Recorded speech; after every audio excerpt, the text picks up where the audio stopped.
কি ভাবছেন পুরাতন একটা ফোন কিনবেন, তাও আবার আইফোন হতে পারে কিংবা অ্যান্ড্রয়েড ফোনও হতে পারে। এবারে অনলাইনে একটু খোঁজাখুঁজি করলেন, মার্কেট প্লেসে দেখলেন এক ভাই সুন্দর একটা অ্যাড দিয়েছে এবং ফোনের বক্স সব কিছু আছে। ফোনটা দেখতে গেলেন, গিয়ে দেখলেন একদম সুন্দর একটা ঝকঝকে ফকফকে নতুন বক্স এবং বক্সের সাথে আইএমইও ম্যাচ করছে।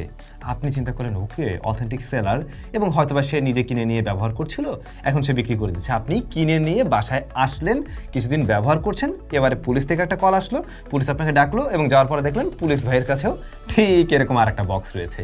এবারে তো আপনি কনফিউজড, মানে দুইটা ফোনের আইএমইআই নাম্বারও ম্যাচ করছে কেন করছে, কি করবেন তখন আপনি? ঠিক এরকম ঘটনা বাংলাদেশে অহরহ ঘটছে, রেগুলারই ঘটছে।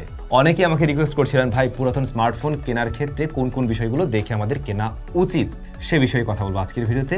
আপনি হয়তো আমার আগের ভিডিও দেখেননি, এই বিষয় নিয়ে আমাদের চ্যানেলে অলরেডি ভিডিও মেক করা আছে। তারপরেও নতুন নতুন বেশ কিছু বিষয় অ্যাড হয়েছে, যেমন এই যে বক্সের ব্যাপারগুলো হয়তো ওই ভিডিওতে আলোচনা করা হয়নি, যে অলরেডি বক্স এভাবে নকল হচ্ছে। তো সবকিছু বিষয় নিয়ে আলোচনা হবে। যারা একটা পুরাতন ফোন কেনার চিন্তা ভাবনা করছেন, সেটা আইফোন হোক, অ্যান্ড্রয়েড হোক বা উইন্ডোজ হোয়াট এভার যাই হোক না কেন, সেই ফোন কেনার ক্ষেত্রে কোন বিষয়গুলো দেখে আপনি নিলে পরে মোটামুটি ঠকবেন না, আদারওয়াইজ ঠকতে পারেন, সেই বিষয়গুলো জেনে তারপরে না হয় আপনি একটু খোঁজাখুঁজি করবেন পুরাতন ফোনের।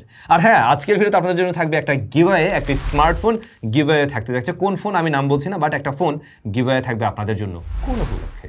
স্যামসাং পরিবার এখন 42 লক্ষ সাবস্ক্রাইবারের একটা পরিবার। আপনাদের ভালোবাসায় জাস্ট আমরা কোথায় চলে আসছি, একটা টেক রিভিউজ বেস্ট চ্যানেল। আসলেই আপনাদের ভালোবাসায় আমরা কি বলবো, মানে একেবারে ধন্য, এরকমই বলা যায়।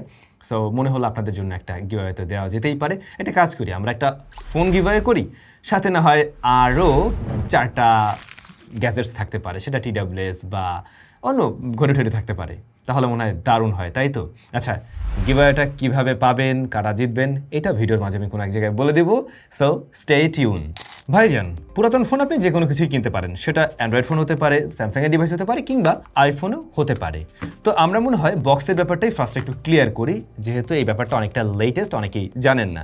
দেখুন, আপনি সোশ্যাল মিডিয়াতে এরকম কোনো অ্যাড দেখলেন বা যে কোনো একটা ওরকম সেলিং সাইটে আপনি দেখলেন যে পুরাতন কেউ ফোন বিক্রি করছে, বক্স সহই আছে। এবারে গিয়ে আপনি আইএমইআই ম্যাচ টাচ করে কিনে নিয়ে আসলেন, একদম দেখলেন যে ফোনটা আসলে নতুনের মতোই, কম দামেও পেয়েছেন কিছুটা, কিনে নিয়ে আসলেন। এবারে সত্যিই আপনার কাছে কিছুদিন পরে পুলিশ কল আসতে পারে এবং আপনাকে ডাকা হতে পারে এবং বলা হতে পারে ভাই তুমি যে ফোনটা ব্যবহার করছো এটা একটা চুরি হয়ে যাওয়া ডিভাইস, এই দেখো তার অরিজিনাল বক্স। তখন আসলে আপনার করার মতো কিছুই থাকবে না, উল্টা আপনি একটা মানে কেসে পড়ে যেতে পারেন। আপনাকেও ব্লেম দেওয়া হতে পারে যে তুই বেটা কোত্থেকে চুরি করছিস বল। আইদার ওই ফোন দিয়ে যদি কোনো ক্রাইম করা হয়, সেক্ষেত্রে তো আপনি ফাঁসছেন ভালো মতোই। So be careful. এখন এই বক্সের ব্যাপারটা তাহলে কি হচ্ছে? ভাই বক্স তৈরি হচ্ছে বাংলাদেশে অ্যাভেলেবেল, এগুলো কোনো ব্যাপারই না। বহুত ফোন বাংলাদেশে আসে যেগুলো মানে জাস্ট লট আকারে কিনে নিয়ে এসে অনেকে বাইরে থেকে এনে বাংলাদেশে বক্স করে। এটা তো ধরেন কিনে এনে আপনাকে বিক্রি করতেছে, ওই ফোনে আপনি ঝামেলায় পড়বেন না। বাট অনেক ফোনেই আছে আপনার আমার ঘর থেকে চুরি হয়ে গেছে, চুরি হয়ে যাওয়ার পর বা ছিনতাই হয়ে যাওয়ার পরে সেটার জন্য একটা বক্স তৈরি করা হয়েছে। এবার আপনি সেই বক্সটা দেখে ভাবছেন ওয়াও, ফোনের সাথে তো অরিজিনাল বক্স রয়েছেই, আপনি কিনে ফেললে তো পুরাই সারা। এখন নকল যে বক্সগুলো হয়ে থাকে, এই বক্স দেখলে বোঝা যায়, বাট সেটা সবাই ধরতে পারবে না। আপনার যদি অরিজিনাল একটা ফোন ব্যবহার করার অভিজ্ঞতা থাকে এবং অরিজিনাল ফোন আনবক্সিং করার অভিজ্ঞতা থাকে, মানে আইফোনেরই ওই সেই মডেলের ক্ষেত্রে বা ডিফারেন্ট মডেলও হতে পারে, সমস্যা নেই, সেক্ষেত্রে আপনি ধরতে পারবেন সহজে। বাট যারা এর আগে হয়তো বা আইফোনের বক্স এভাবে দেখেনি বা ওই ফোনটার বক্স ধরে দেখেনি, জানে না, তাদের ক্ষেত্রে ধরাটা মুশকিল হয়ে যায়। নর্মালি হয় কি, নকল বক্সগুলোর এই যে খোলার যে ইয়াটা আর কি, যখন আপনি খুলতে যাবেন আপনি ফিল পাবেন যে ওটা জাস্ট খুলে আসছে। আর এই যে অরিজিনালগুলো কিন্তু বেশ টাইট ফিট থাকে, প্রিমিয়াম থাকে, প্রিন্টগুলো অনেক বেশি প্রিমিয়াম থাকে, ভিতরের অ্যাক্সেসরিজগুলোও কিন্তু যদিও বা সে অরিজিনাল অ্যাক্সেসরিজ একটা দিয়ে দিতেই পারে, ওটা কোনো ব্যাপার না। বাট রিয়ারের যে স্টিকারগুলো হয়ে থাকে, অরিজিনালটার স্টিকার একটু ডিফারেন্ট হয়, নকলটার স্টিকার একটু পাতলা হয়ে থাকে, একটু কুলারের দিকে টোন থাকে, আর অরিজিনালটা একটু ওয়ার্মের দিকে থাকে আর কি। এখন এই ব্যাপারগুলো সবাই ধরতে পারবেন না, আমরা জানি, বাট কয়েকটা ব্যাপার বলে দিলাম, মাথায় রাখতে পারেন। অরিজিনালটার এই বক্সের উপরে যে প্রিন্টটা, এটা অনেক সময় হাত দিলে ফিল পাওয়া যায়, যে রিসেন্ট টাইমের আইফোনের যে ফোনগুলো রয়েছে। এখন অ্যান্ড্রয়েডের ক্ষেত্রে ধরাটা মুশকিল হয়ে যাবে, আইফোনের ক্ষেত্রে অনেকে ধরতে পারবেন। আবার আইফোনের ক্ষেত্রে ধরার আরেকটা ব্যাপার আছে, একটু ওল্ড জেনারেশনের যে আইফোনগুলো রয়েছে সেগুলোর বক্স কিন্তু বড় ছিল, চার্জার সহ যখন দিত। বাট এখন দেখবেন চোরেরা করে কি, পাতলা প্যাকেটও দিয়ে দেয়। কয়েকদিন আগেই একটা পুলিশ ভাইয়ের আর কি এরকম ভিডিও দেখছিলাম, যে দুইটা বক্স নিয়ে এসে দুইটারে ম্যাচ করছে, বাট একটার বক্স মোটা, একটার বক্স পাতলা। ওই যে পরে যেটা বানাই দেওয়া হয়েছে ওটা পাতলা করে ফেলছে, চোর অতটা ধরতে পারে না যে পাতলা করলে ধরা খেয়ে যাবে আর কি, পাতলা না করলেও তো ধরা খাইতো। যাই হোক, তো এই ক্ষেত্রে আমি বলবো কি ভাইয়া একটু মানে কেয়ারফুল থাকেন। যারা কিনা এরকম সোশ্যাল মিডিয়া থেকে একদম আননোন কোনো পার্সন থেকে ফোন কিনবেন, বিশ্বাস করার কোনো প্রয়োজন নাই। আপনি তাকে ওভার ভেরিফাই করেই কিনুন। সেক্ষেত্রে লজ্জা টজ্জা দূর করে আপনি বলেন যে ভাই আপনার ভোটার আইডেন্টি কার্ড দেন, ভোটার আইডেন্টি কার্ড দেবে আপনাকে, সেটা নকল হতে পারে, সেজন্য দরকার হলে আপনি অনলাইন থেকে যাচাই করে নিয়ে তারপরে শিওর হন যে আসলে এই ব্যক্তি সেই ব্যক্তি কিনা যিনি সেল করছেন। মানে এখানে লজ্জা করে লাভ নেই। এছাড়া অন্য কোনো ডকুমেন্টস বা পরিচিতদের মাঝে হলে তো ভালোই। আর সবচেয়ে ভালো আপনারা যদি কোনো শপ থেকে নিতে পারেন, সেক্ষেত্রে শপ ওনারকে আপনারা ধরতে পারবেন না, ওই প্রতিষ্ঠানকে গিয়ে আপনারা চার্জ করতে পারবেন, এটা মানে সুযোগ আছে। আচ্ছা, এরপর যদি একদম বেসিক জায়গায় চলে আসি, সেটা হচ্ছে যে একটা ফোন পুরাতন, সেটা আপনি জেনে শুনে কিনছেন, বাট কোন বিষয়গুলো দেখলে পরে আসলে আপনি বুঝতে পারবেন যে এই ফোনটা মোটামুটি এখন সুরক্ষিত আছে বা ভালো আছে। দেখুন, কেউ আপনাকে এসে বলবে না যে এই ফোনটা ভাই আমার হাত থেকে পড়ে গিয়ে ডিসপ্লেটা ফেটে গিয়েছিল, যে কারণে আমি ডিসপ্লেটা চেঞ্জ করে নিয়েছি, উপরে গ্লাসটা চেঞ্জ করেছি, অথবা আমার ব্যাটারিটা খারাপ হয়ে গিয়েছিল, ব্যাটারিটা ভাই একবার জাস্ট চেঞ্জ করেছি, কিংবা অন্য কোনো একটা ছোটোখাটো ইস্যু হতে পারে। এই ব্যাপারগুলো আপনাকে কেউই বলবে না। সবাই চাইবে আপনি দেখে শুনে বুঝে এটাই বুঝুন যে এই ফোনটা কেউ আগে আর খুলেনি, এখন পর্যন্ত একদম ইনটেক্ট অবস্থায় আছে, বাট পাল্টানো হতে পারে। এখন দেখবেন কি, চোর চুরি করলেও কোনো না কোনো একটা ক্লু রেখেই যায়, সেরকম ফোন খোলা হলে কোনো না কোনো কিছু রেখেই যাবে, যেটা আপনি ধরতে পারবেন যদি কিনা আপনি একটু ট্রিকি মাইন্ডেড হন বা এই ধরনের ট্রিক্সগুলো জানেন। লাইক ফোনের ডিসপ্লে চেঞ্জ করা হলে যদি অরিজিনাল ডিসপ্লে না লাগানো হয়, সেক্ষেত্রে কিন্তু ডিসপ্লে কোয়ালিটি দেখলে খুব সহজেই বোঝা যায়। যেগুলো অরিজিনাল ডিসপ্লে না, ওগুলো একটু গ্রেস টাইপের কালার দিয়ে থাকে, ওটা অতটা ভাইব্রেন্ট হয়ে থাকে না অরিজিনালটার মতো। এবং পুরাতন স্মার্টফোন কেনার ক্ষেত্রে আমি আগেও বলেছি আমাদের ভিডিওতে যে আপনারা অবশ্যই ওই সেম মডেলের অন্য একটা ডিভাইস কারো কাছ থেকে দেখে তারপরে কিনতে যাওয়ার ট্রাই করবেন, সেক্ষেত্রে আপনার ধরতে সুবিধা হবে প্রত্যেকটা পয়েন্ট টু পয়েন্ট। এবারে ডিসপ্লের পাশে কর্নার এরিয়াগুলো খুব ভালো করে খেয়াল করলে হয়তো বা দেখলেও দেখতে পারেন যদি চেঞ্জ করা হয়, মানে অরিজিনাল ডিসপ্লে লাগিয়েছে বাট চেঞ্জ করেছে, সেক্ষেত্রে আপনি হয়তো বা কখনো এরকম পেতেও পারেন যে একটু খুলে আছে বা মানে ফিনিশিং লাইনটা অতটা বেটার না। কিছু কিছু ক্ষেত্রে সিলিকন যে আঠা, ওইটার কিছু অংশ থেকেও যায় অনেক সময়। এই ব্যাপারগুলো একটু কেয়ারফুলি আপনাকে দেখতে হবে। অনেক সময় ব্যাকশেলেও এই ব্যাপারগুলো নোটিসেবল হয়, ব্যাকশেলটাও আপনারা এভাবে দেখতে পারেন। খুবই বেসিক কথাবার্তা আমি জানি, বাট দেখার প্রয়োজন আছে। অনেকে এসে বলতে পারে ভাই ফোনটা আমি কিনছি জাস্ট মাত্র মাসখানেকও হয় নাই, আমি এটা সেল করে দিচ্ছি, আসলে ফোন দেখতেও নতুনের মতো, কিন্তু আসলে হয়তো বা সে আরও আগেই কিনেছে। যেমন আমার ফোনগুলো আপনি দেখলে ধরতেই পারবেন না যে ফোন আসলে 1 বছরের ইউজড, একদম ব্র্যান্ড নিউর মতোই লাগে। তো এক্ষেত্রে আপনারা দেখতে পারেন টাইপ সি পোর্টটা। টাইপ সি পোর্ট আপনাকে ঠিক বলে দেবে যে ওটা কয়দিন ইউজ হয়েছে। ওইখানের চেহারা দেখলে বোঝা যায় যে কতগুলো ঘষা পড়ছে ওইখানে বা কোন লেভেলের স্ক্র্যাচ আসছে, সেটা দেখলেও আপনি একটা মোটামুটি আইডিয়া করতে পারবেন। এটা এক ধরনের টোটকা যে আপনি ফোনে আইপি রেটিং কাজ করছে কিনা সেটা টেস্ট করার। সিম ট্রে খুলে আপনি একটু ফু দিয়ে দেখতে পারেন যে আসলে বাতাসটা লিক হচ্ছে কিনা, এবং সেক্ষেত্রে কোন এরিয়া দিয়ে লিক হচ্ছে সেটাও আপনি হয়তো ধরতে পারবেন। তখনও বোঝা যায় যে ফোনটা আসলে আইপি রেটিংয়ে টিকে আছে কিনা নাকি নষ্ট হয়ে গেছে। বাট এইটা করতে গেলে একটু কেয়ারফুলি করা ভালো। উল্টা আপনি ফু দিয়ে আবার ময়েশ্চারাইজার বেশি না ঢুকেই ফেলেন ফোনের ভিতরে, তাইলে কিন্তু এই ক্যামেরায় আবার ফগ দেখা যাবে, মানে ওখানে একটু প্যারা আছে আসলে। আচ্ছা, এগুলোতে গেল বাইরের কোনো বৈশিষ্ট্য চেঞ্জ হয়েছে কিনা বা ফিজিক্যালি আমি যতটুকু দেখে শুনে বুঝতে পারছি। এবার যদি একটু ভিতর থেকে চেক করি যে ওইখানে কোনো বিষয় আছে কিনা। আইফোনের ক্ষেত্রে আপনারা অবশ্যই ক্যারিয়ার লক আছে কিনা এই ব্যাপারটা দেখে নেবেন মাস্ট। আপনারা আইফোনের অ্যাবাউটে যাবেন এবং সেখানে গিয়ে ক্যারিয়ার লক আছে কিনা সেটা দেখে নিলে বুঝতে পারবেন যে যদি আনলক থাকে বা নো সিম রেস্ট্রিক্টেড থাকে লেখা, তার মানে এই ফোনটা নিয়ে সিম রেস্ট্রিকশনে আপনি কোথাও পড়ছেন না, এটুকু শিওর থাকতে পারেন। অন্যদিকে আইফোনের ক্ষেত্রে তো ব্যাটারি হেলথ দেখা যায়, বাট অ্যান্ড্রয়েডের ক্ষেত্রে এসে তো আপনি ব্যাটারি হেলথটা আসলে চেক করতে পারবেন। অনেক থার্ড পার্টি অ্যাপ আছে, হয়তো দেখলে দেখবেন ব্যাটারিতে মোটামুটি মানে চার্জ থাকলেও দেখাই দেবে ব্যাটারি হেলথ গুড, বাট ওটা দেওয়ার উপরে ভরসা করে কোনো লাভ নাই। সেক্ষেত্রে আপনাকে কিছু সময়ের জন্য হলেও একটু মানে প্রেশার করেই দেখতে হবে, এবং প্রেশার করার সবচাইতে বড় সহজ মাধ্যম হলো ক্যামেরা অন করে রাখা।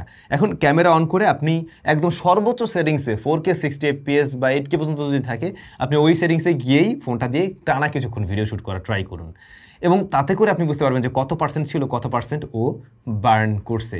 আরও কয়েকটা জিনিস এই ক্ষেত্রে আপনি দেখে ফেলতে পারবেন, সেটা হচ্ছে লাইক ক্যামেরার এই সাইডটা কত বেশি হিট জেনারেট করছে। অনেক ফোন আছে মানে যে দীর্ঘক্ষণ অন করে রাখলে ক্যামেরা খুব বেশি গরম হয়ে ক্যামেরা ক্র্যাশ করে, ওই টেস্টটা একসাথে হয়ে গেল আর কি, যে ওই ধরনের কোনো ইস্যু আছে কি না। আর ক্যামেরা লং টাইম এভাবে রান করে রাখলে যখন ভিডিও শ্যুট করছেন তখন যদি দেখেন যে অল্প সময়ের মাঝে অনেক বেশি ব্যাটারি ডাউন করে ফেলছে বা বার্ন করে ফেলছে, তার মানে এটার ব্যাটারিতে ইস্যু আছে। এবং এই ধরনের ফোনগুলো খুব দ্রুত চার্জ হবে এবং খুব দ্রুত ব্যাটারি বার্ন করবে। যদি চার্জ দিয়ে দেখারও সুযোগ থাকে সেটা আপনি দেখতেই পারেন, লাগলে পাওয়ার ব্যাংক নিয়ে যাবেন হাই ওয়াটের, যদি সুযোগ থাকে আর কি। তাছাড়া ফোনের যে ব্রাশ মোড রয়েছে, একসাথে অনেকগুলো ছবি ওঠে, আপনি জাস্ট চেপে ধরে বসে রাখবেন, যে টানা ছবি তুলতে থাকবে, ক্যামেরা শাটার মানে ক্লিক করতেই থাকবে। তো সেক্ষেত্রেও আপনি চেক করতে পারবেন যে ও আসলে কত দ্রুত ব্যাটারি বার্ন করছে। এভাবে আপনি মোটামুটি মেজার করতে পারবেন। যদি মনে হয় যে না এটা নর্মাল আছে, তো নর্মাল, তার মানে ব্যাটারি ঠিক আছে। আর যদি দেখেন না এটা খুব বেশি ডাউন করে ফেলতেছে, খুব অল্প সময়ের মধ্যে আমার ব্যাটারি কয়েক % ডাউন করে ফেলছে, দেন ব্যাটারিতে অবশ্যই ইস্যু আছে। এবার একটা ফোন কিনবেন, ক্যামেরা টেস্ট করবেন না পুরাতন ফোনের যে কী অবস্থা। পুরাতন ফোনের ক্যামেরায় যে ইস্যু থাকতে পারে, কয়েকদিন আগে ওয়াহিদ ভাইয়ের ফোনের ক্যামেরা একটা ইস্যু হয়েছিল। উনি একটা প্রোগ্রামে গিয়ে ভিডিও শ্যুট করছিলেন এবং লেজার লাইট এসে ওনার ক্যামেরাতে পড়ে, এবং পড়ার কারণে একটা ডট চলে আসে কিন্তু ক্যামেরাতে। এই লেজার লাইট কিন্তু ক্যামেরার সেন্সরের মারাত্মক ক্ষতি করে থাকে। সো এই কাজ এমনিতেও কেউ লেজারের দিকে দিয়ে ভিডিও শ্যুট করা ট্রাই করবেন না, ফোন ক্যামেরায় না। ইভেন ডিএসএলআর মিররলেস কোনোটাই করা উচিত না, সেগুলোতে পড়ে। তো আপনি যখন নর্মালি ছবি তুলছেন কোন একটা জায়গার, আপনি দেখতে গেলেন, দেখে জাস্ট ছবি তুলে, আপনি ওই ডট ধরতে পারবেন না। আপনি ওই ডট চোখে পড়বেন, আপনার এই ডট চোখে পড়ার জন্য এক টুকরা সাদা কাগজ নিয়ে যাবেন পকেটে করে, একদম সাদা জিনিসটার ছবি তুলে এবারে ছবিটা ভালো করে জুম করে সব দিকে দেখবেন যে কোনো ডট আছে কিনা। সেই ডট যদি থাকে তার মানে ওই সেন্সরে অবশ্যই অলরেডি ডট পড়ে গেছে, এটা ফিক্সাবল না। এটার জন্য ওইটাকে চেঞ্জ করতে হবে।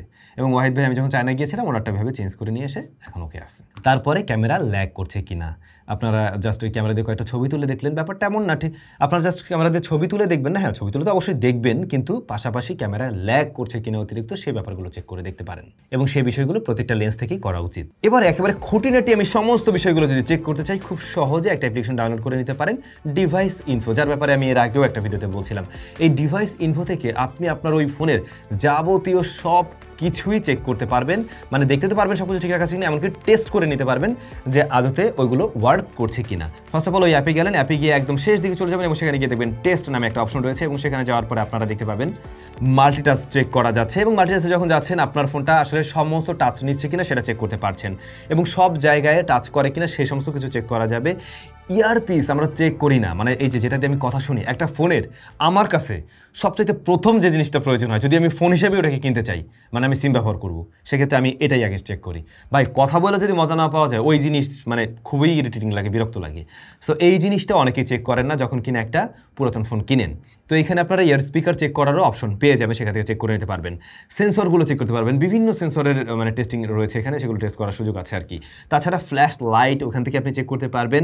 ইয়ার প্রক্সিমিটি যে সেন্সর রয়েছে, এইটা অনেক ফোনেই কাজ করেন, অনেক পুরাতন ফোনে কিন্তু এটা কাজ করেন, সেই ব্যাপারটাও চেক করে দেখতে পারেন। ওই যে কল আসলে পরে রিসিভ করার পর কানে নিয়ে এখানে নিয়ে গেলে পরে অটোমেটিক স্ক্রিনটা অফ হয়ে যাবে, সেই টেস্টও কিন্তু আপনি এই সফটওয়্যার থেকে সহজে করতে পারছেন। এর জন্য আলাদা করে ওই সিম ঢুকায় কল টল দিয়ে দেখারও প্রয়োজন নেই।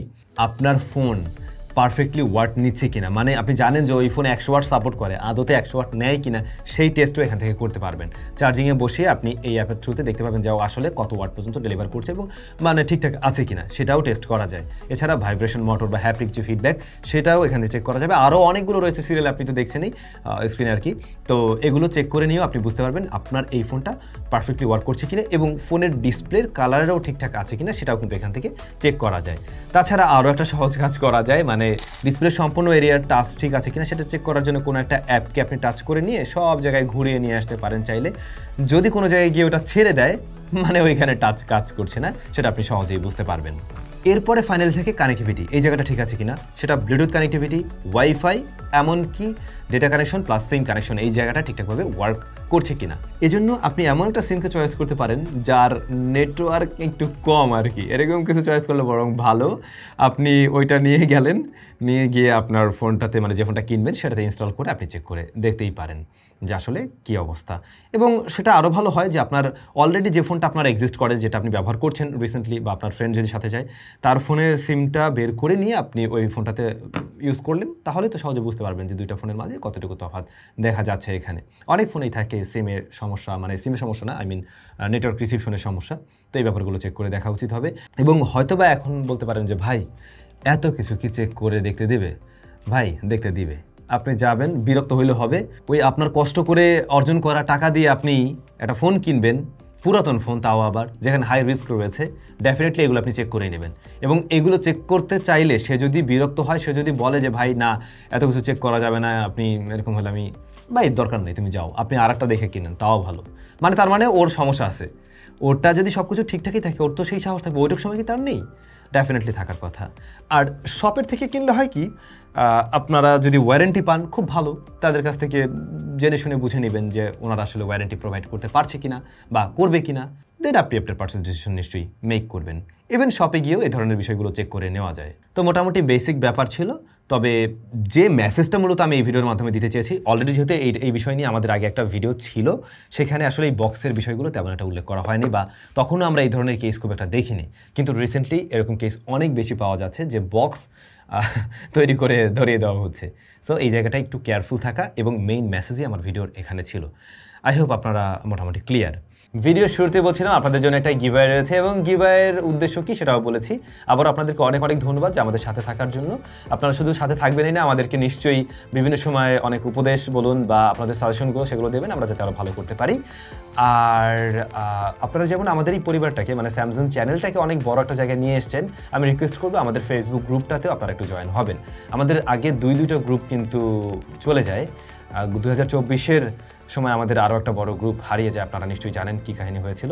তো এই মুহূর্তে আমাদের গ্রুপটা একেবারেই ছোট। আমি রিকোয়েস্ট করবো গ্রুপে জয়েন হওয়ার জন্য, কারোর জন্য কোনো প্রেশার না। আপনারা জয়েন হয়ে ওখানে টেক বিষয়ে বা আপনার একটা ফোন কিনতে চাইলে সাজেশনের প্রয়োজন পড়ে, সেই বিষয়গুলো আপনারা চাইলে ওখানে শেয়ার করতে পারবেন। আই হোপ ভালোই লাগবে। আমি ডেসক্রিপশনে লিঙ্কটা দিয়ে দিচ্ছি, প্রথম কমেন্টেও দেওয়া আছে। আর এই গিভঅ্যাওয়েতে অংশগ্রহণ করার জন্য অবশ্যই আমাদের আজকের ভিডিওতে একটা কমেন্ট করুন এবং ভিডিওটা ভালো লাগলে শেয়ার করুন। আর গিভঅ্যাওয়ের উইনার কবে সিলেক্ট করা হবে, কবে রেজাল্ট দেওয়া হবে, ওটাও কিন্তু আমি ডেসক্রিপশনে এবং প্রথম কমেন্টে দিয়ে দিয়েছি, আপনারা একটু সেখান থেকে দেখে নেবেন। অনেকদিন পরে একটা গিভঅ্যাওয়ে নিয়ে আসলাম, খুব ভালো লাগছে আমার নিজেরও এবং আশা করছি আপনারাও এনজয় করবেন। সবাই ভালো থাকবেন। ভিডিওটা উপকার হলে একটু শেয়ার করেন। দেখা হচ্ছে নতুন ভিডিওতে।